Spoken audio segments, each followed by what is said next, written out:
Doctor നടുവേദനയാണ്, MRI report അയച്ചിട്ടുണ്ട്, reply എന്താ തരാത്തത്? എനിക്ക് നടുവേദനയാണ്, ഇവിടെ ഡോക്ടറെ കാണിച്ചു, ഡിസ്ക് ബൾജ് ആണെന്ന് പറഞ്ഞു, എന്ത് ചെയ്യണം? വാട്സാപ്പിലേക്ക് ഒരു റിപ്പോർട്ട് അയച്ചിട്ട് ഈ റിപ്പോർട്ട് നോക്കിയിട്ട് അവിടെ ഇതിനുള്ള ട്രീറ്റ്മെന്റ് അവൈലബിൾ ആണോ എന്ന് പറയാമോ? ഇങ്ങനെ ഒരുപാട് മെസ്സേജസ് എനിക്ക് പേഴ്സണലി വാട്സാപ്പിലും മെസ്സഞ്ചറിലൊക്കെ വരുന്നുണ്ട്. MRI റിപ്പോർട്ട് അയച്ചിട്ട് അതിന്റെ സൊല്യൂഷൻ ചോദിക്കും. ഇവിടെയാണ് വളരെ പ്രധാനമുള്ള ഒരു കാര്യം നിങ്ങൾ അറിഞ്ഞിരിക്കേണ്ടത്. മസ്കുലോസ്കെലിറ്റൽ കണ്ടീഷൻ, അതായത് നമ്മുടെ പേശികളുടെ നീർക്കെട്ടും വേദനകളും സംബന്ധിച്ച് നമുക്ക് MRI റിപ്പോർട്ട് മാത്രം നോക്കി ഒരിക്കലും ഒരു അസുഖം ഡയഗ്നോസ് ചെയ്യാൻ പറ്റില്ല. ഇതിന് പേഷ്യന്റിന്റെ ഹിസ്റ്ററി വളരെ ഇമ്പോർട്ടൻ്റ് ആണ്. വേദന എവിടെയാണ് വരുന്നത്, എപ്പോഴാണ് വേദന കൂടുന്നത്, എന്തൊക്കെ ചെയ്താലാണ് വേദന കുറയുന്നത്, എത്ര കാലമായി ഈ വേദന അനുഭവിക്കും, അവരുടെ റുട്ടീൻ എന്തൊക്കെയാണ്, അവരുടെ ചെയ്യുന്ന ജോലി എന്തൊക്കെയാണ്, അവരേതെങ്കിലും ഒരു കണ്ടിന്യൂസ് പോസ്ചറിൽ ഇരുന്നിട്ടാണ് ജോലി ചെയ്യുന്നത്. ഹിസ്റ്ററി എടുത്തതിന് ശേഷം അവരെ നല്ലപോലെ ഫിസിക്കലി എക്സാമിൻ ചെയ്ത് അവർ പറയുന്ന വേദനയും അവരുടെ സിംറ്റമും ഇതുകൊണ്ട് തന്നെയാണെന്ന് ഉറപ്പാക്കിയതിന് ശേഷമാണ് നമ്മൾ ട്രീറ്റ്മെൻറ്റ് അവിടെ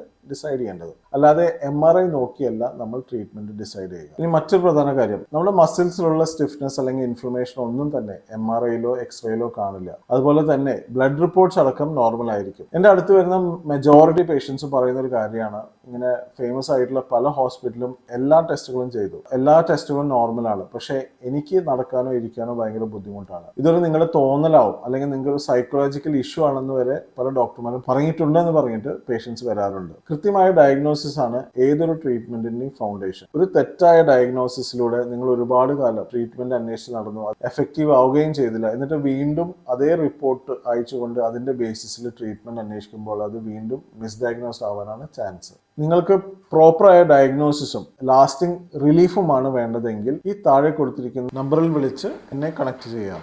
ഈ വീഡിയോ ഒരുപാട് കാലമായി വേദന അനുഭവിക്കുന്ന എല്ലാവർക്കും ഷെയർ ചെയ്യും. അതുപോലെ സ്പൈൻ ആൻഡ് ജോയിന്റ് സംബന്ധമായിട്ടുള്ള ഇത്തരം അറിവുകൾക്ക് ഈ അക്കൗണ്ട് എന്തായാലും ഫോളോ ചെയ്തോളൂ.